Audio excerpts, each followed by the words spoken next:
Subscribe जरूर करें। द्रौपदी महाभारत के प्रमुख पात्रों में से एक हैं। महाभारत का युद्ध पांडवों ने भले ही अपने कौशल से जीता था, लेकिन सही मायने में इस युद्ध को जीतने की प्रेरणा द्रौपदी ही थी। द्रौपदी ने कभी सम्मान के साथ कोई समझौता नहीं किया। जब भी और जहां भी सम्मान के खिलाफ बात आई, द्रौपदी ने मुखरता के साथ अपनी बात को रखा।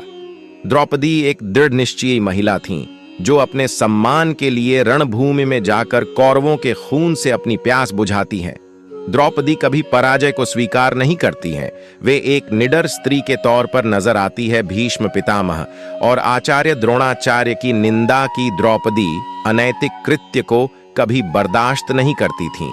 यही कारण था कि जब भारी सभा में द्रौपदी का चीर हरण कर अपमान किया गया, तो सभा में बैठे भीष्म पितामह, गुरु द्रोण और कृपाचार्य जैसे महारथियों की कठोर निंदा करती हैं और उन्हें आगाह करती है। आपके इस कृत्य के लिए इतिहास कभी आपको माफ नहीं करेगा। द्रौपदी का जन्म द्रौपदी राजा द्रुपद की पुत्री थी। राजा द्रुपद पांचाल देश के राजा थे, जिस कारण द्रौपदी को पंचाली भी कहा जाता है। राजा द्रुपद ने द्रौपदी को कुरुवंश के नाश के लिए यज्ञ किया, जिसके फलस्वरूप उन्हें एक पुत्र और एक पुत्री की प्राप्ति हुई। यज्ञ से उत्पन्न होने के कारण द्रौपदी को याज्ञनिक भी कहा जाता है।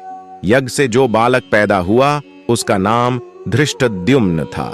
शिव जी का वरदान द्रौपदी को पूर्व जन्म में पति का सुख प्राप्त नहीं हो सका, इसलिए उन्होंने भगवान शिव की कठोर तपस्या की। शिव जी प्रसन्न हुए और उन्होंने द्रौपदी को वरदान मांगने के लिए कहा। तब द्रौपदी ने सर्वगुण युक्त पति प्राप्ति का वरदान शिव जी से मांगा। वरदान के कारण ही द्रौपदी को 5 पति प्राप्त हुए, जो अलग अलग गुणों से युक्त थे। द्रौपदी को आजीवन कुंवारी रहने का भी वरदान प्राप्त था, जिस कारण द्रौपदी अपने सभी पतियों के साथ समान व्यवहार कर पाती थीं। सभी पतियों के साथ पत्नी धर्म को निभाते हुए भी द्रौपदी हमेशा कुंवारी रहीं। भीम से था विशेष लगाव। द्रौपदी का अर्जुन को सबसे अधिक प्रेम करती थीं, लेकिन उन्हें 5 पांडव में से सबसे अधिक लगाव भीम से था। इसका कारण यह था कि 5 पांडव में भीम पहले ऐसे व्यक्ति थे जो द्रौपदी के साथ होने वाले अन्याय पर सबसे पहले विरोध करते थे। चीर हरण के दौरान भी भीम ने ही सबसे अधिक विरोध किया था। यही नहीं, भीम ने ही दुशासन वध करने की प्रतिज्ञा ली थी और द्रौपदी की प्रतिज्ञा को भी भीम ने ही पूरा किया था। इसीलिए कहा जाता है कि द्रौपदी को भीम से विशेष लगाव था।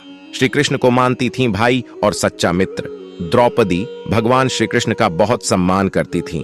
द्रौपदी के कई अन्य नामों से भी जाना जाता है, जिनमें उन्हें पांचाली, यज्ञसेनी, महाभारती और सैरंद्री के नाम से भी जाना जाता है।